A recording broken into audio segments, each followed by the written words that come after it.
I'm loving it because you have to look at some of the positives. I'm in this nice reflective white T-shirt. You're in your burning red, which might be right for the day. But remember, it's not everybody. Scotland's having a hard time at the moment in the floods and the incessant rain up there. So yeah, look. I say this as an absolute positive. Not every part of climate change will be a negative. There are positives to be garnered. And I think, to be honest with you, that's a direction of travel that we have to now embrace. We have to look forward. We have to go in that direction so that we look after ourselves going forward and make the most of it. Because we're here. Are you saying that embrace the new wonderful warm weather? He has to say that because he's in a T-shirt in October. Yeah, well, the most interesting thing for me is that things that were dismissed literally a year ago, if I was on, or for example, Brian Catt was on, as, talking about El Nino effects and, for example, the volcanic eruption in Tonga in 2022, which basically put all of the ocean into the atmosphere, and NASA even acknowledged that the 10% increase in water vapour had caused a considerable amount of warming. So if anyone had said these things last year, conspiracy theorists, it's all CO2 emissions. Now, obviously, it's having to be admitted, there may be some other factors, but it's mainly climate change. What I'm seeing here is a rollback from Rishi Sunak, a rollback from all the climate scientists, because it's becoming increasingly obvious that the narrative is just not rubbing with the British public, or indeed the international public anymore. Or perhaps with the truth. Jim, is she right? No, she's wrong. She's clutching at straws, to be honest with you, Lois.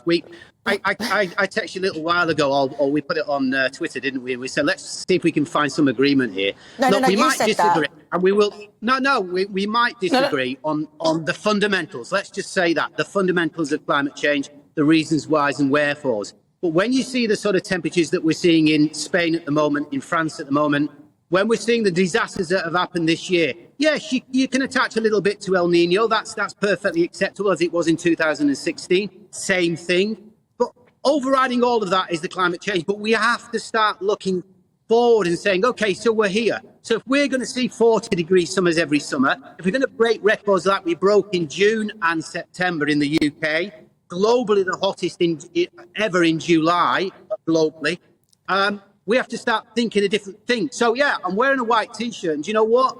We need to start painting our houses, particularly in the south of England, the colour white. So is that your answer, Jim, to climate change, or alleged climate change? You need to paint your houses white. And you say I'm clutching at straws. Jesus, no, that's not, what is that? I'm trying to be practical and proactive in moving forward. You're moving backwards for the reasons that you've got. But I'm trying to say to you, even if you are correct in your assumption, but we still get 40-degree summers as we saw last year. We still have to move in the direction of making sure we stay alive, making sure we're safe, making sure economically we do the right things. So to roll backwards, to deny it, that war has been lost. So make that absolutely clear. Hold on a sec. So what you're listen, as you're saying then that if the climate is getting warmer, we need to accommodate what we do to allow that we can live in this climate.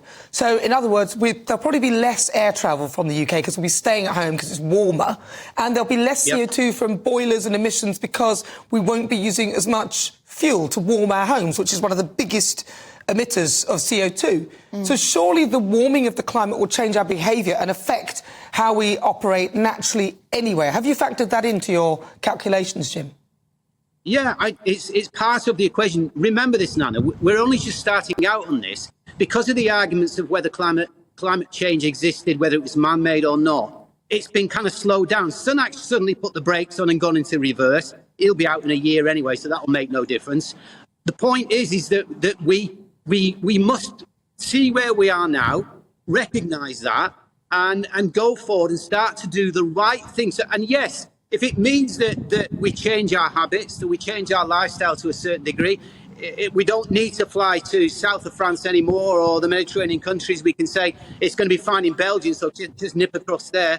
That's the direction of travel. It might not happen every single year, but that's where we're going. Lois. Jim, we're not going to be nipping anywhere, according to your chums and the Green Agenda. As you know, Stanley Johnson said, there's a national plan to stop us flying and to stop us going anywhere, apart from him, that is, and all the people that are making the decisions. There won't be any nipping anywhere or flying anywhere or doing anything. He was talking about carbon credits, wasn't he, when he talked about that? Okay, but the whole agenda per se, in terms of you talking about accommodating climate change. You're talking about rolling back. You seem to be the one that's rolled back, Jim, talking about not harming the economy, talking about adaptation as opposed... Lois, You're the one... Have you been listening to me? Economy. You've been listening to me, haven't you, Jim?